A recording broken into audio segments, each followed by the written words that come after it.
eno video ejatambula ne mu state house etuukeyo kwata akatambala tetulina gwe tulwana naye netusaba bwenkanya si bwe kiri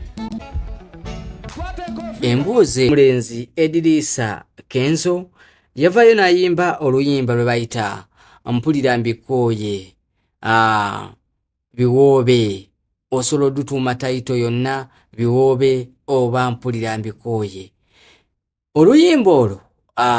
yaluyimba ng'akyali mu situation eya ghetto nga ajjukira gy'avudde ne wawaali nti ngalaba ebitambula mu ggwanga si bituufu si birungi era bisaaniddwa okuba nga te bigambibwako era oluyimba olwo lwali lugenda strict ate gye byagwera nti akalulu kawedde nti ate ono yawangudde. Muganda wange tuli ku mukulu bamuyita Edirisa Kenzo oba gwe nandiyise Tata Amal oba yaliko Bawa Namakula. Muganda wange Edirisa Kenzo okuvayo okuyimba oluyimba mpulira mbikoyo oba biwoobe nga anyigiriziddwa oba nga alaba abanyigirizibwa eri wansi embeera agwa mu kiti ekya art zanyo gy'oyinza okuba ng'ozannya eri nga gisomesa eggwanga saako n'okugamba nti obuusa bannayuganda oba bannayo. Muganda wange twazaako oluyimba baluyita system volongoto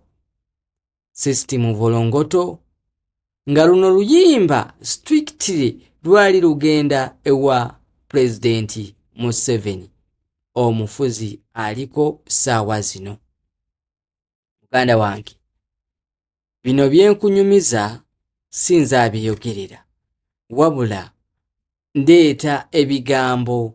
ebimu Eddie Kenzo byakozesanga nga tanakyuka kubeera oba mu NRM nga kyali mu People Power Movement oba ekisinde ekyali wo ekya People Power kyeyalakiririzaamu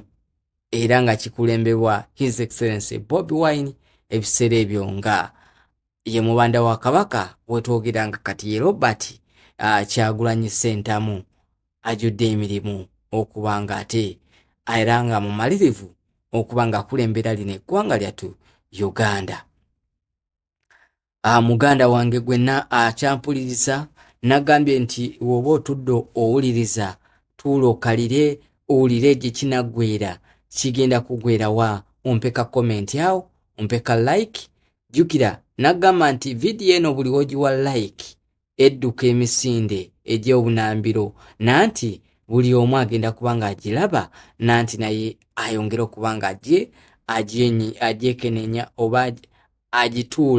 agituulamu n'agiwuliriza emboozi eno nga bw'esensuka nange ne mbasensula.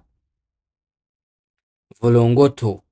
nkugamba nti luno luyimba lwali lugenda direct wa Museveni oba si gye lwali lugenda njagala owulirize ka message kano oluvannyuma olwamaze okawuliriza ate tugende maaso. Emboozi ndowooza ogiwulidde Edirisa Kenzo ebyo byonna bimaze okubaawo emyaka gyetoolodde gumu tuyingidde mu mbeera ey'okubanga tugenda kulonda.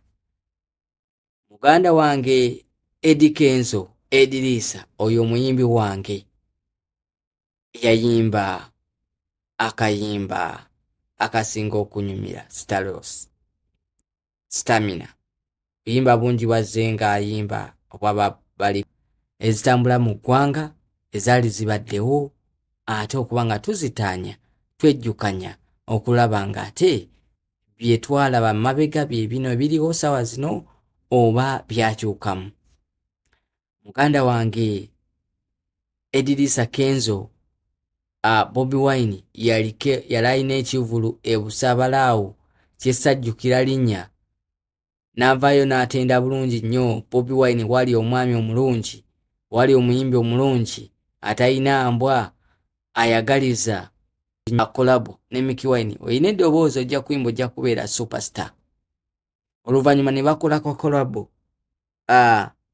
ne Mick Wine akayimba ako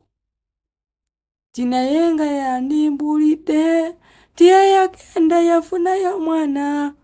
beera eno nga nize naaweeyo mama ngonize okitegeera asiri mulungi nnyo mu kuyimba naye ngezaako jesi nze ndi mugumu era temweraliikiriranga si bwe kiri obwana bwange mujja busigaza in case of anything olwasinkala abayimbi bano bagenda kuba batya BGI yasala eddiiro n'alaba ate awali kuba etuufu nga wali n'essaawa ya kaakano amasannyalaze bana bonna abayimbi baze nga bakyuka nga bagenda mu bibiina ebirala banaddamu kyekimu okukola kye baakola mu myaka egiwedde era baddemu bakyayibwe era baddemu basaba obuganzi mu bawagizi be bamu be bakoze ebikyamu oba be badisappointinze oba banaabiviirako ddala. Nze ambasada obwakabi omusunsuzi webale kubanga oli ku Zigaanye ate okutugoberera.